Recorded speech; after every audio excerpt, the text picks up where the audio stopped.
నమస్తే, welcome to Abhinav Bharat.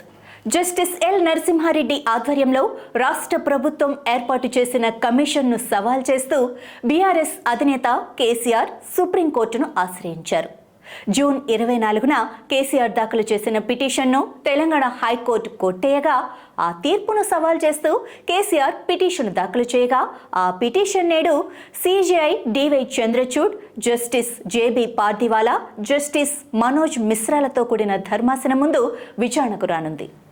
Chhattisgarh నుంచి తెలంగాణ విద్యుత్ సంస్థలు చేసిన 1000 మెగావాట్ల విద్యుత్ కొనుగోళ్లు, భద్రాద్రి, యాదాద్రి థర్మల్ విద్యుత్ కేంద్రాల నిర్మాణంపై విచారణ జరపడంతో ఆ నిర్ణయాల్లోని నిబద్ధతను తేల్చడానికి రాష్ట్ర ప్రభుత్వం మార్చి 14న జస్టిస్ ఎల్ నరసింహారెడ్డి ఆధ్వర్యంలో కమిషన్ ఏర్పాటు చేసింది.